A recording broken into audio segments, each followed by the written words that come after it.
Hey, welcome back everyone. I'm just doing this on my cell phone today. I'm at our Airbnb. So this house was built by my grandfather. I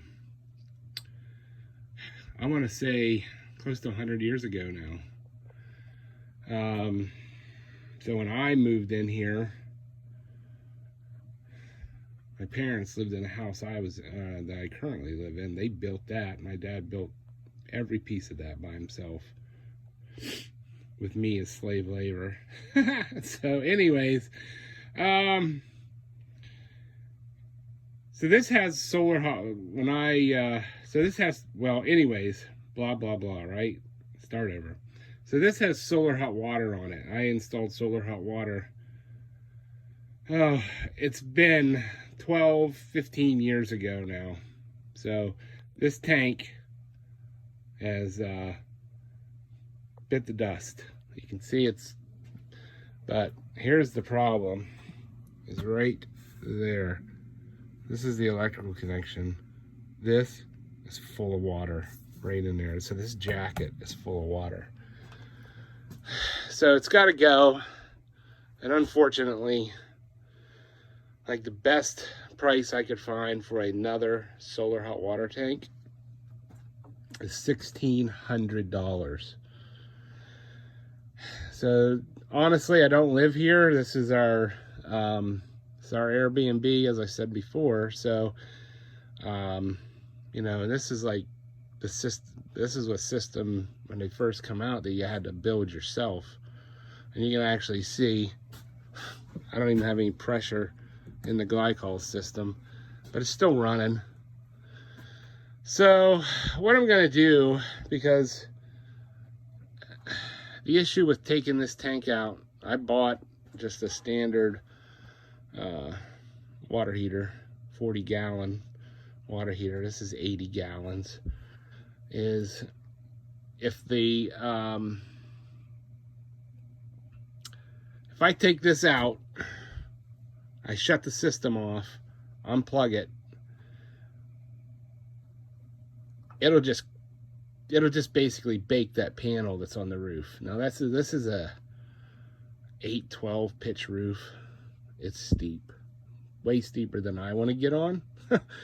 So what I'm gonna do, and you know, and obviously it's the middle of winter,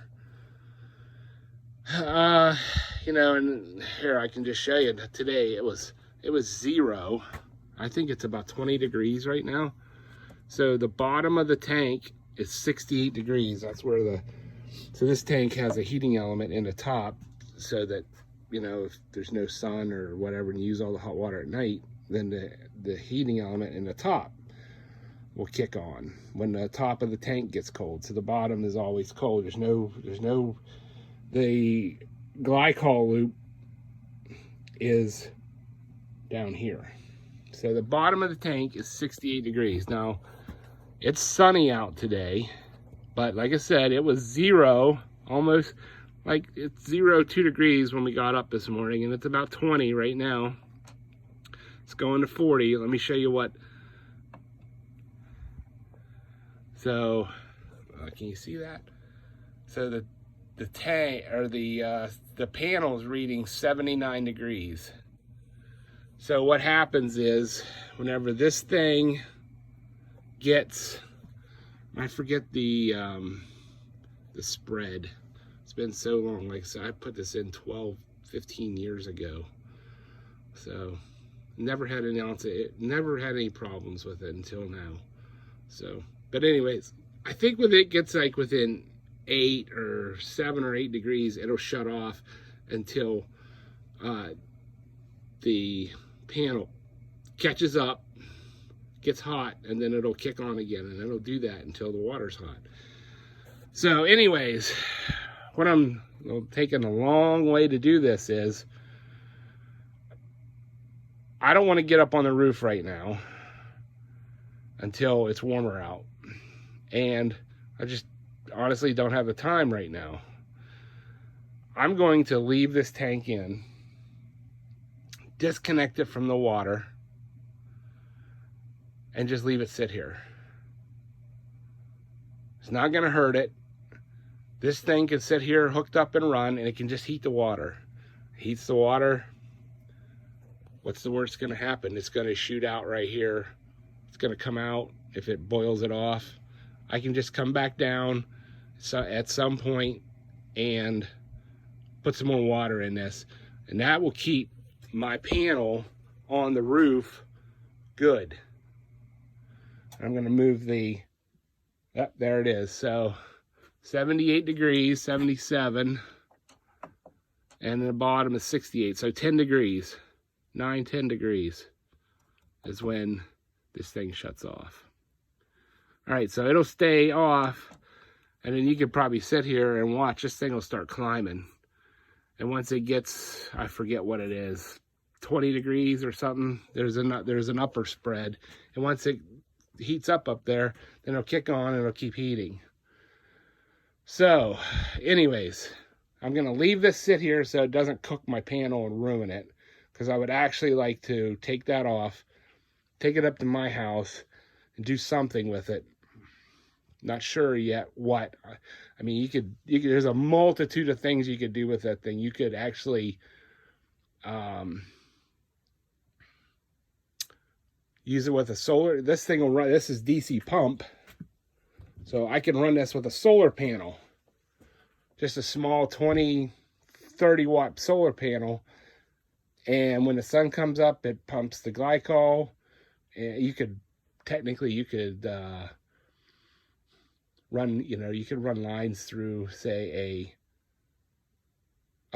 a garden bed, and heat your garden beds like in your greenhouse in the winter. Stuff like that. So I don't know what I'm going to do, but it's got to come off. Plus, the other thing is, it's 20 degrees out, and when I take that off, there's holes in the roof. So I don't want to be having to try to patch holes at 20 degrees.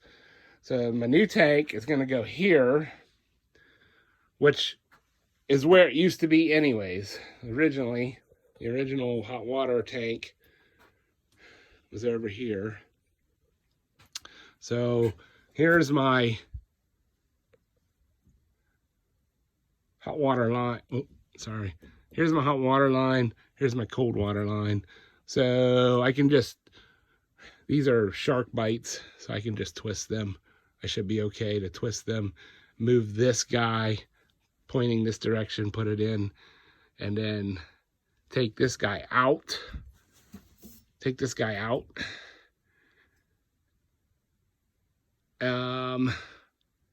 Probably just cut this, put this in his side, and then move this one over here, and I can use this elbow and whatever I need to get into the tank. So I think that's what's going to happen. All right, I'm not going to like videotape any. I'll just do it in stages because I just don't want, I don't need, the lighting sucks down here. Everything sucks down here. This is basically, when we moved out of here, we moved out in a hurry and really haven't done anything. It's kind of storage. We've got canning supplies and canned goods down here. So, but this thing is definitely leaking. So you can see there's water everywhere. All right. I'll come back here in a little bit. All right, well, everything's disconnected from this guy. He's just sitting here. It's clouding up, so it's only 50 degrees on the panel. So that, I do have a leak here. I had to spin this fitting. Like it was facing that way. I had to spin it, and now it's leaking. So I'm probably gonna have to buy a new one of those. And then I need to do this dude right here. I need to do that. I need a junction right there. These guys are all hooked up. I can't really test anything. I still have the water off because this just won't stop dripping. So, right there. Jeez. But, so it's sitting here. I have it, so it's raised up off the floor. It's got a piece of poured concrete that's 1.5 to 2 inches higher. And then I actually raised it even higher with 3 red oak 2x4s, and I have that piece of insulation underneath it. So then tomorrow, once I get this hooked up and get that leak stopped, all this here is going to be wrapped around it. I wrap it completely around it, and then wrap that around it, and put a piece on the top, and it should be good to go. So, all right, I'll catch you when I get this done again. All right, it's next day, but I had to get a new fitting, and they didn't have this guy, which is 3/4, half, 3/4. Whoa. So I'm assuming they probably still make it, but they just didn't. They don't carry it. It's probably not a popular fitting, but this one was dripping. So I ended up, these things are retardedly expensive. Like, wow. That was $17. So, anyways, so what I ended up doing was I just extended a piece of 3/4 and then just dropped it down right here with a, but I'm not going to throw that guy away, because when I pulled it apart, this was all, the pipe at this end was all rough. I had to cut it off. So I'm curious as to, that might, if I'd have pulled that apart, cut it and put it back on, it might work. Then I got this union here, so that's all together. Nothing's leaking. It's awesome. I got the power on. I'm assuming it's heating up. And then what I did over here, so as long as there's no pressure on this water tank, nothing leaks. The water just sits there, nothing leaks. So like I said before earlier in the video, I'm leaving this all hooked up so that it can not warp my solar panel on the roof until I can get it off. And so what I did was I got one of these guys and I just capped this one, and then I didn't use that valve. So I just put these back on, and so everything's shut off. So basically, I was afraid, I thought about it after I left here last night, that this thing might leak because of, there's, basically no pressure, or there's atmospheric pressure against it. So, but I will say, when I came in this morning, I turned to, that's what you hear running, as a dehumidifier. So it was almost dried up in here. And then when I took this all apart, water flew everywhere. So now what I'm going to do is I'm going to wrap this in insulation, and we should be good. Because we don't heat this basement unless it gets down near 0. Now we put a little oil filled, we just turn on a little oil filled radiator to keep it above 32 in here, which unfortunately, like, all the walls over there all the way around, actually to right here, are all studded and insulated and drywalled. So at some point I will probably do that here. I don't know, it'd be pretty hard with like all the drain pipes and stuff, but anyways, it's yeah, we should be good. So there's the old pellet stove, and that's something that I might take a possibility of piping that thing into the flue, just for in case it gets really cold, but who knows. Right now there's no plans to do that.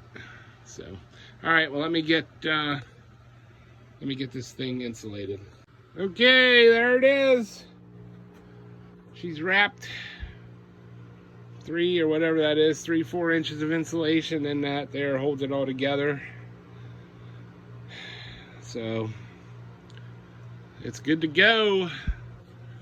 No leaks. Just got to get the air out of the lines, and stuck my ear to it, and it's definitely running, heating up.